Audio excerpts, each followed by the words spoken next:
Hey guys, how's it going? So, I got a weird one here. Now, I've told you before about going down a rabbit hole, and I've done it before, and I just started to do it on this one. And luckily, I was paying attention to myself, and I all of a sudden, like the light bulb went off in my head. What I have is an '02 Chevy Cavalier. The customer's complaint was the instrument cluster goes dead and the AC shuts off while driving. Come to a stop, everything comes back. Okay, a bit odd. So I hooked the scanner up to it and I checked for codes. It has a lot of communication codes between the ABS module, the body control module, the instrument cluster, the PCM, just different communication codes. So I started thinking about it and I'm looking at it. Okay, what code set first? Because I've seen modules drag down the whole system. So it's like, okay, let me disconnect the ABS module. I disconnected the ABS module. Actually, let me back up a little bit. Sorry. I had taken it for a ride, and sure enough, the AC quit.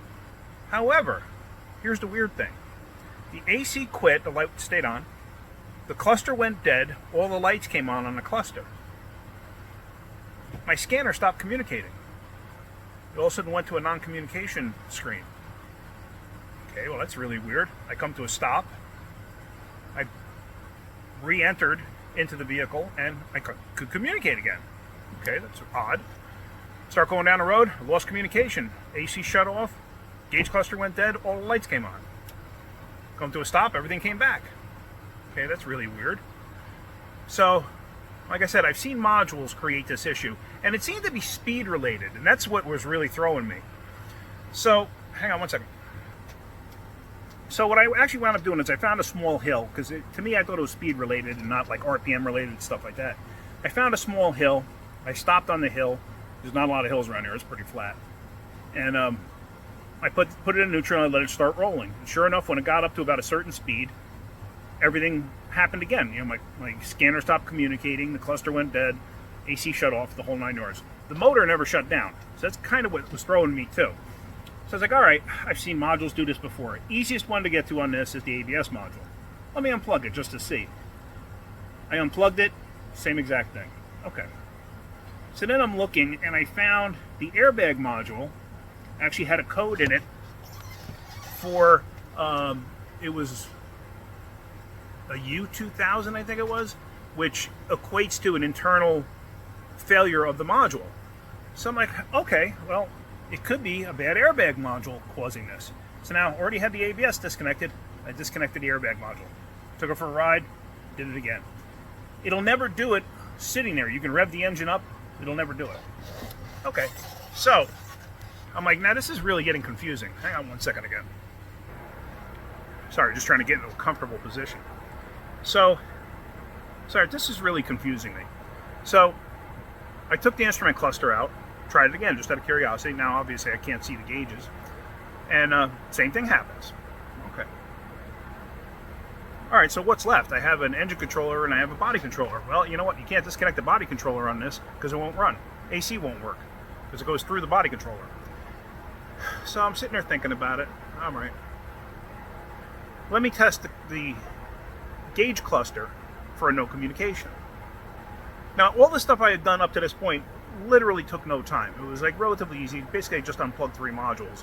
You know, yeah, the instrument cluster wasn't that bad. The dashboard on this thing's all busted up anyway, so it's just like it was just 2 screws that came right out. So I started testing, and I'm like, where I'm supposed to have battery voltage with key on, and where I'm supposed to have battery voltage all the time into the cluster, I had like 11 point something volts. I'm like, So I started it up and I watched it. It stayed at like 11 volts, never went up. I'm like, yeah, that's a little bit odd. So I went out to the battery and I tested directly at the battery with my multimeter. And I had 12 point whatever, started it up, it went up to 13.8 or 13.9 or whatever. Went back inside and checked. Nope, stayed at like 11 something. Okay. Went down the road. As I'm going down the road, I could watch the voltage drop. It dropped all the way down to 9 volts. So I'm like, okay, I got a voltage issue here somewhere. Right? Nope. What could be the problem? I'm losing voltage, aren't I? Think again. Because that's what I thought. I thought I was losing voltage. So what I did was I actually got my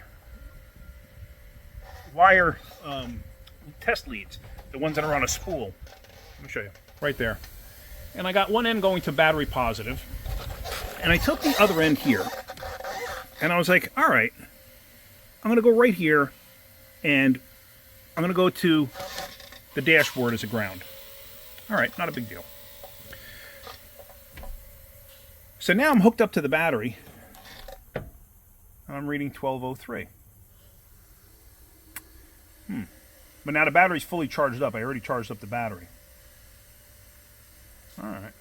So, what in the world's going on? Let me show you something when I turn the lights on. Just going to turn the lights on right here. See how far down that drops? Shut it off, comes back. Also, see how bad that dims out? See, now we're at 1173. All right, hang on one second. I want to show you something. Actually, you know what I'm going to do? I want to show you this. So that's at 1173. I'm going to do something here.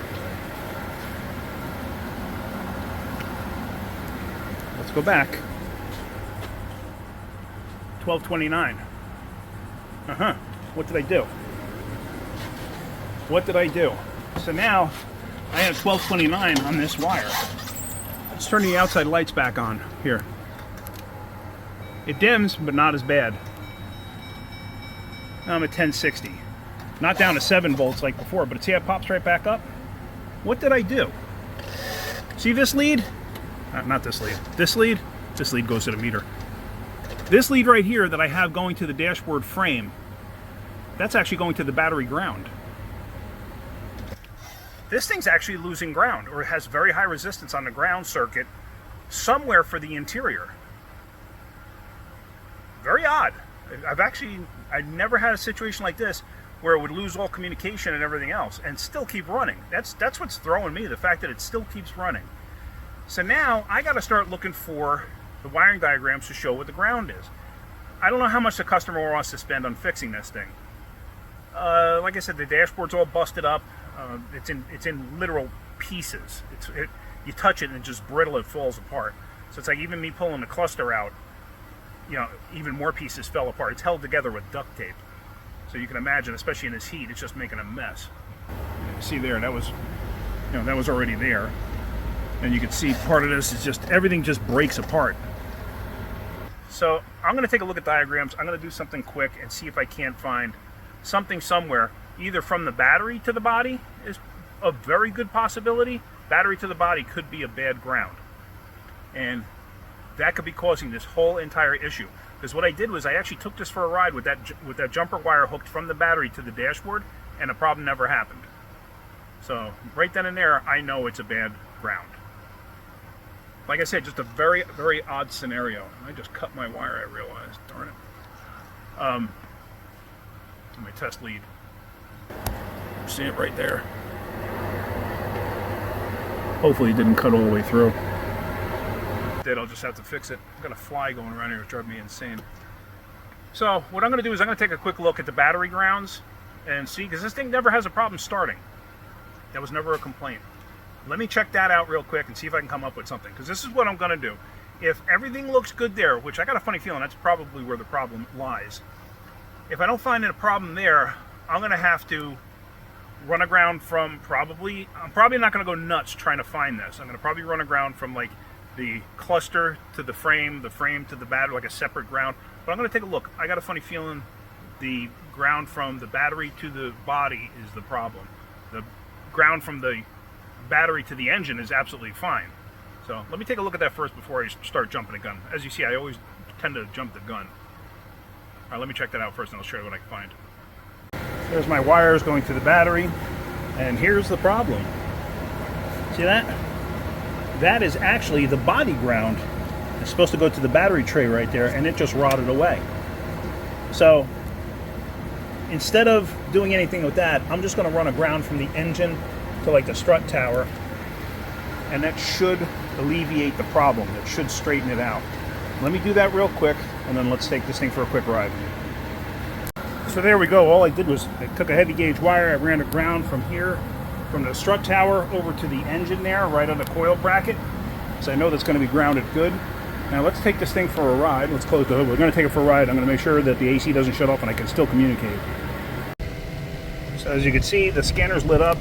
The AC's blowing out cold. Like, this is the dash I have to deal with here for now. I still got to put everything back together, but like I said, I don't know about the rest of this dash, what we're going to do here. Actually, let me shut my meter off. I don't need it now. If the cluster stays lit up while going down the road, then I know this fixed the problem. I'm confident it's going to. But it's one of those situations where I could have gone down a rabbit hole. It's very easy because, you know, automatically you think, all right, well, I don't have the proper voltage. But do you actually not have the proper voltage? Is it possible your ground is the problem? And right here I'm showing that the ground is the problem. I'll be honest with you. Just backing up in the parking lot before this thing was shut down, and it's still working. Tell you what, it's nice to have the AC because it is hot over here. Woo, it's hot. All right, let's go. I know there's a glare in the scanner. There's nothing I can do about it.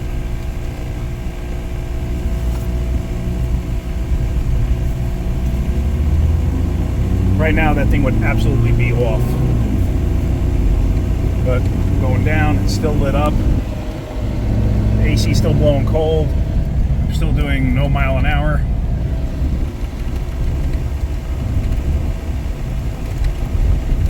You know, it's your person's only means of transportation. And it really doesn't run bad. It's just, you know, the dashboard's falling apart.